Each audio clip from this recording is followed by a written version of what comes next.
Hi there guys, today we're going to be talking about dogs and their understanding of us. So grab your boots and let's go!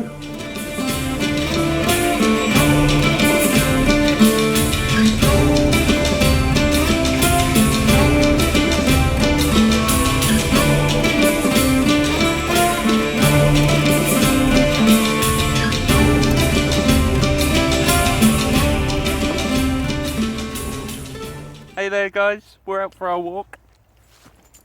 So, as I was saying, today we're going to talk about whether or not dogs can understand us. Now, to give this a good think, you have to start at the beginning, way back when.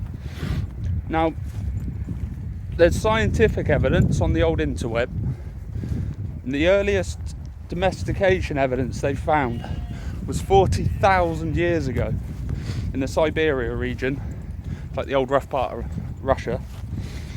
And they say that these wild wolves used to follow the nomadic tribes around. That was all across Eurasia, which is obviously Europe, China, and also the Middle East. Sorry, found a rather nice bush. And these dogs, they followed these tribes and they adopted us as a food source, and eventually over time as a pack leader, because obviously the pack leader is the one who keeps everyone in check. The pack leader is the one who provides the food. So this has stemmed over hundreds of thousands of years, if you like, because 40,000 years ago, yes, that's an incredibly long time, but they say like the human race has been nomadic since the start. So yeah, they followed us, and then obviously us being us, we wanted to control them because we're people and that's what we do. So, and we took a shining to them, as we do now. The kid goes, let's have a puppy, and I'm sure back then they would have seen the odd wolf cub that they would have said let's have. Let's take that back to the mud hut. Let's give that a bed.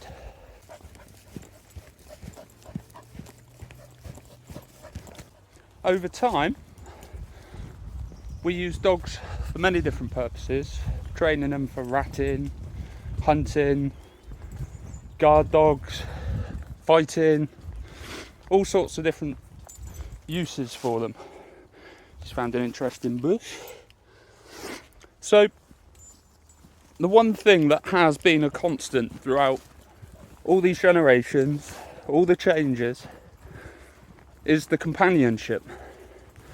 And we've got a special breed with our dogs, dog lovers obviously, because you get it.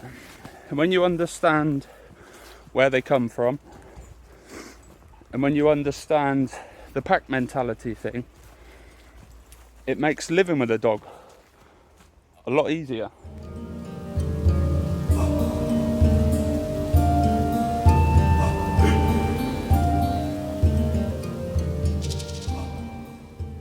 Now, Mac here, you might be wondering, why is he on a lead? Middle of nowhere, why is he on a lead? The reason he's on a lead is because he's going blind, bless him. He needs a bit of guidance. Now, his name's Mac, and he's 14 years old. He's a rescue from Kilkenny in Ireland, brought over by a charity. He's very nervous, very badly treated on a farm, we believe. But now he's living the good life out in the country. And he's got cataracts. He's gradually going blind. So we're trying to make the most of all the outdoors with him. Get his legs stretched if he's up for it. If it's raining, nah, not happening. So he's come all this way and he's had a bit of hard time in his life.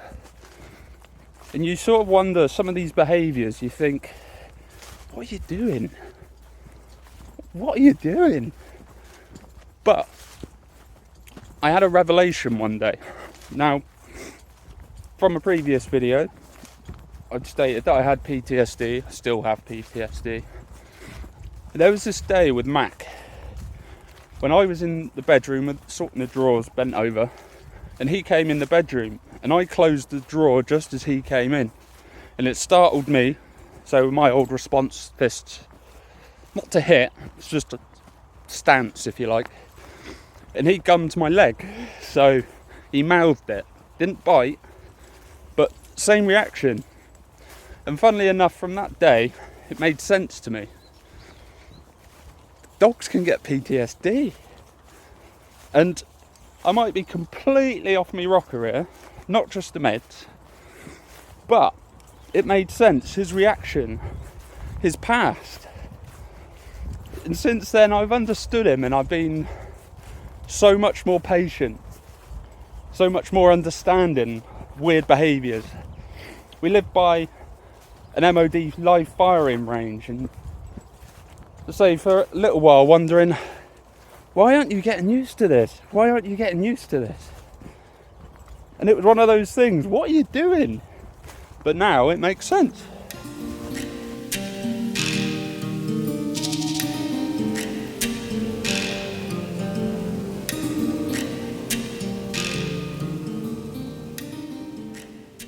What I really love about their attitude, their zest for life, how they look forward to everything, is despite all the excitement all the time, they still pick up on when we're a bit down, as we see it in our dogs. Although I'm sure 50% of the time when we look at the dog and go, oh, he's having a bad day, he's not, it's just a resting face. Interpretation, I think. But they sense it, and they come to us for comfort as we seek them for comfort. Sorry, he's using the facilities. Bear with me while I bag and tag.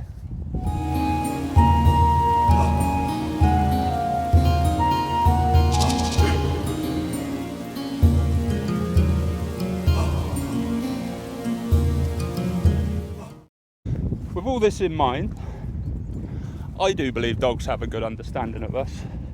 I think they know exactly how we work.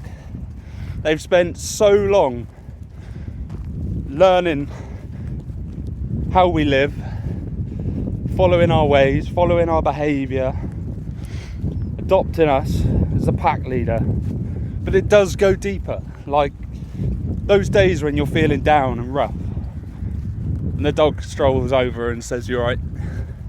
That little chin on the knee. But that's something we should all aspire to. The way of the dog. The whole mantra, be more dog, that was about. But it's true, because the way dogs forgive and forget, the way dogs are always excited to see you, even if you've just stepped out the room and back. Oh, you're back in the lounge. Yeah, I'm back in the lounge. That is such a positive outlook on life. Just to be happy for everything. Oh, I love this remote. It does both the telly and the sound system. Great. Little things, you know, appreciate it. In that way, we can all be more dog. Hate to quote, but it's true. And they understand us as we understand them. Just as well. Not just learning walkies, or paw, or sit, or bloody leave the cat alone. But yeah.